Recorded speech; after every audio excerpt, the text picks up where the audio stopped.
wanna be? Do you wanna be? I can't say I give my Hello and welcome back to my channel. In today's video we are going to be discussing all things that have to do with my laparoscopic surgery experience, and I'm not going to talk too much. I'm just going to get right into the video.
For the surgery, I came in, they said come in something loose fitting, so I just have a big t-shirt on, some sweatpants, and fuzzy socks and slippers.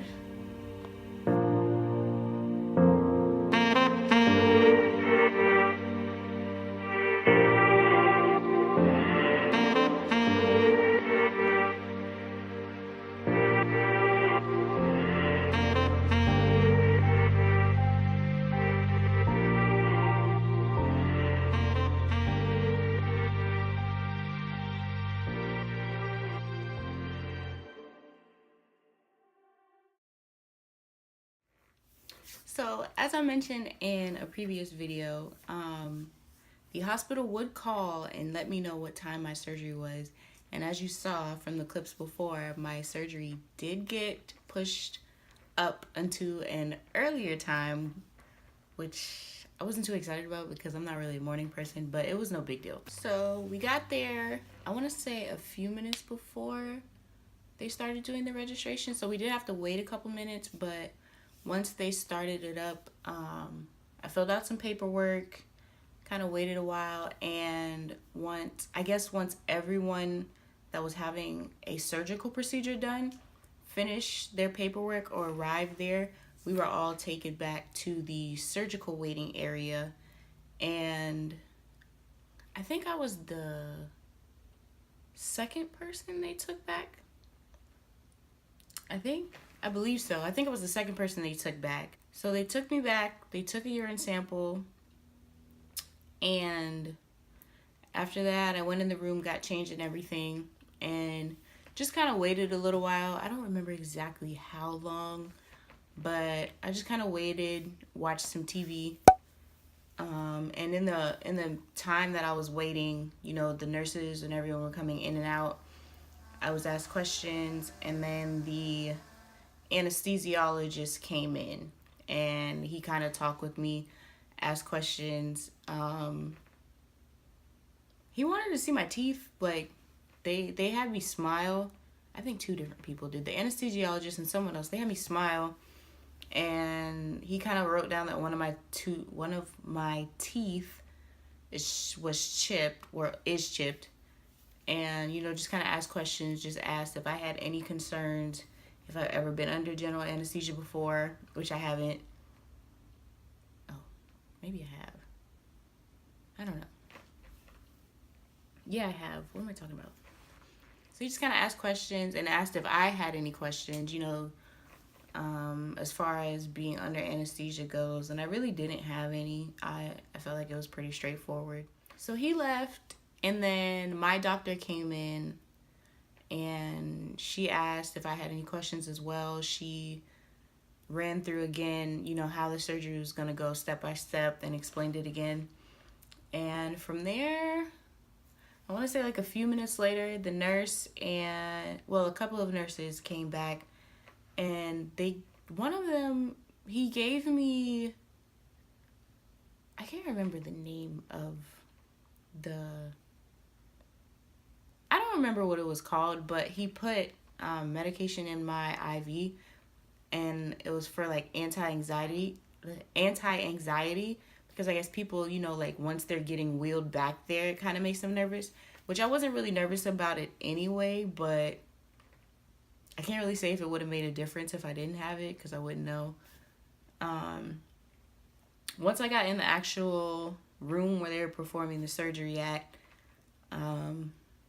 they just slid me over to the table. It kind of just felt like a whole Grey's Anatomy scene to me, because I watch Grey's Anatomy all the time anyway.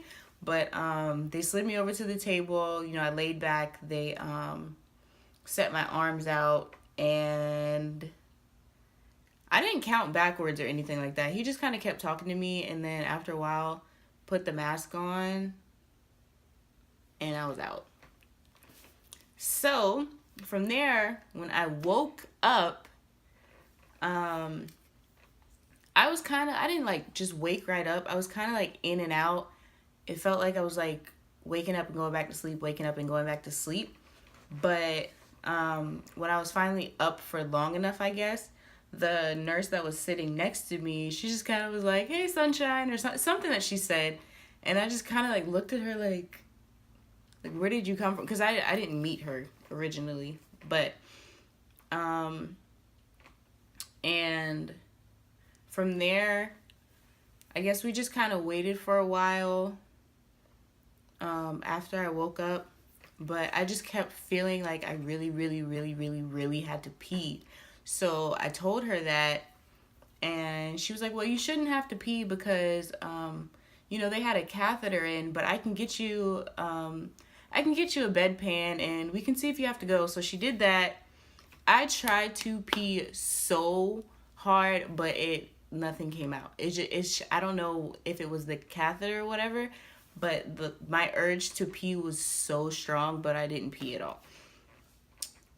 And after that, I want to say I was still like in and out of sleep. And then once I like woke back up, I was back in the room that they had me in initially, and they brought my mom back.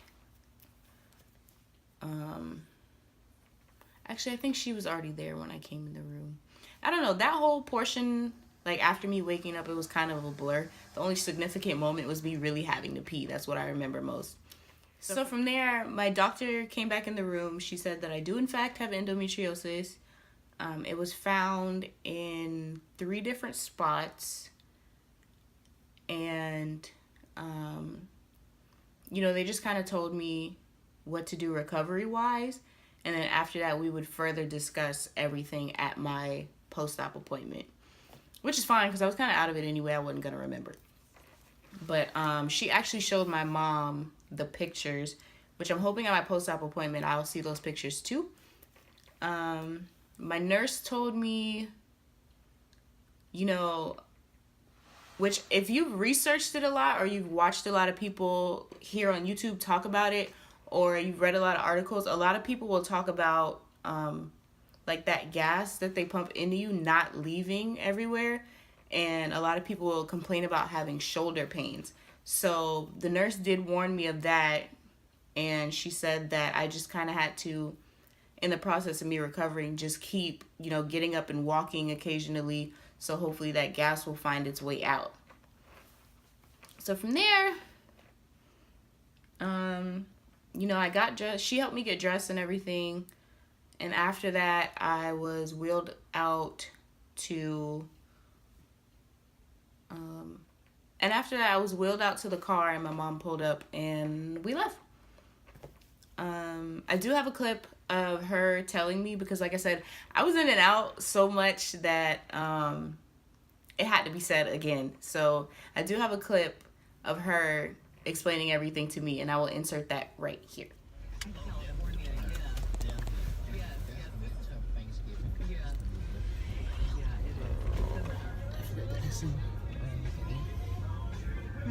Did you ask them when you can eat? Oh, I forgot.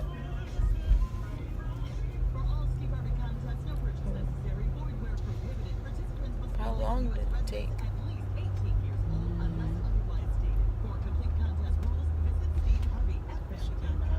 It was like 30 minutes.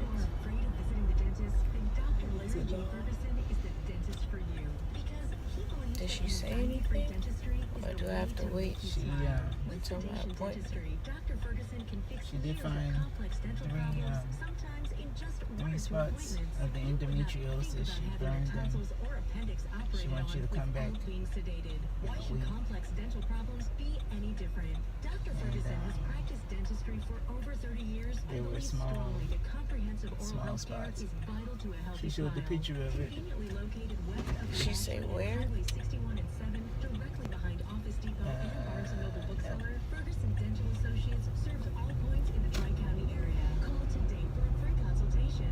There was 2 little ones on one thing, and then one on the other side.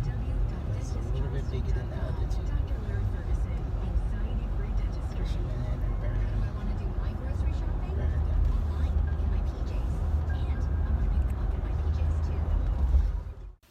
As far as my feelings after the surgery, you know, after actually finding out, after it being confirmed that I do have endometriosis, I honestly don't feel any different.